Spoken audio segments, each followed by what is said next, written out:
नमस्कार, मैं आशीष कुमार। मैं आपका अपने YouTube चैनल पर हार्दिक स्वागत करता हूं। आज हम NCERT की EVS की समरी स्टार्ट करने जा रहे हैं सीटेट 2023 के लिए। बहुत साल पहले एक वैज्ञानिक ने कई तरह के प्रयोग किए थे। वे इस नतीजे पर पहुंचे कि चींटियां चलते समय ज़मीन पर कुछ ऐसा छोड़ती हैं जैसे सूंघकर पीछे आने वाली चींटियों को रास्ता मिल जाता है। क्या आप बता सकते हैं, तुमने कभी पेंसिल से चींटियों का रास्ता रोका है? अगर रोका है तो उन्होंने कैसा व्यवहार किया है? कुछ नर कीड़े मकोड़े जो होते हैं अपनी मादा की गंध को कई किलोमीटर तक की दूरी से पहचान लेते हैं। ये पॉइंट जो होता है, इस पॉइंट को बहुत अच्छे से ध्यान रखना। फिर दूसरा पॉइंट आपको ध्यान रखने वाली बात है ये कि मैं रेशम का कीड़ा हूँ। मैं अपनी मादा को कई किलोमीटर तक की दूरी से पहचान लेता हूँ। तो ये वाला आपको पॉइंट बहुत अच्छे से ध्यान रखने वाली योग्य चीज़ें हैं, तो इसे आप अच्छे से याद रखेंगे। और मच्छर जो होते हैं तुम्हारी शरीर की गंध खाकर पैरों की तल भी तुम्हारी शरीर की गर्मी से तुम्हें ढूंढ लेता है। क्या तुमने कभी कुत्ते को इधर उधर क्या कुछ सूंघते हुए देखा है? अगर देखा है तो आप बता सकते हैं कि कुत्ते को अपनी जगह बटी होती है। एक कुत्ता दूसरे कुत्ते के मलमूत्र की गंध से जान लेता है कि इसके इलाके से बाहर का कोई कुत्ता आया है। तो ये वाला पॉइंट आपको याद रखना है, ठीक है। तीसरा पॉइंट पे बात करते हैं कि कुछ पक्षी और जो होते हैं जो क्या करते हैं,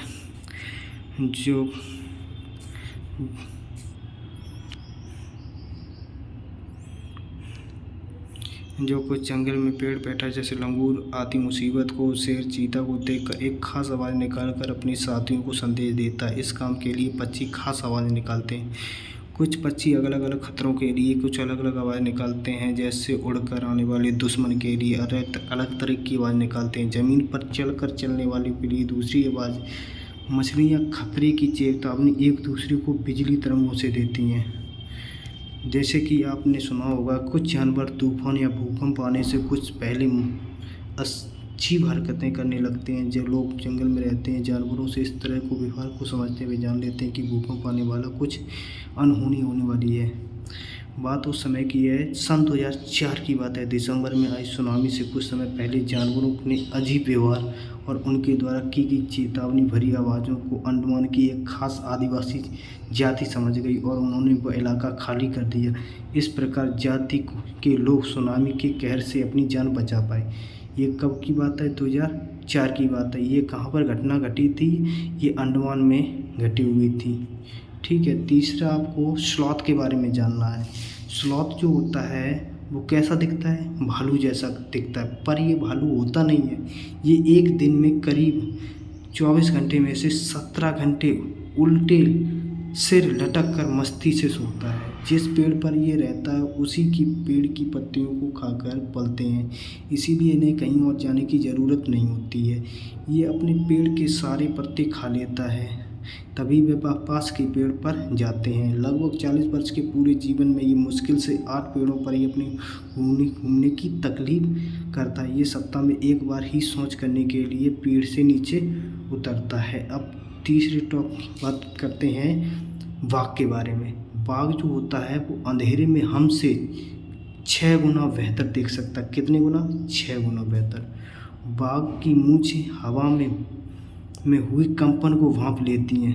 अगर मूंछें जो होती हैं बाघ की, वो हवा में हुए कंपन को बहुत अच्छी तरीके से भांप लेती हैं और शिकार की बिल्कुल सही स्थिति का पता चल जाता है। इससे उन्हें अंधेरे में रास्ता ढूंढने में भी मदद मिलती है।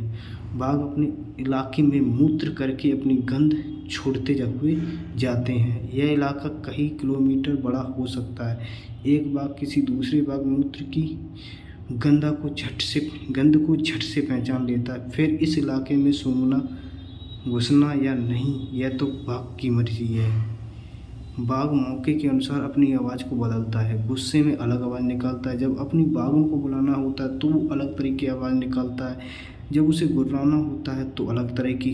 जब वो गुर्राता ना तो उसकी आवाज़, गुर्राने की आवाज़ 3 किलोमीटर तक जाता है। बाघ जो होता है हवा में पत्तों के हिलने, ये क्वेश्चन पूछा गया सीटेट में आपसे।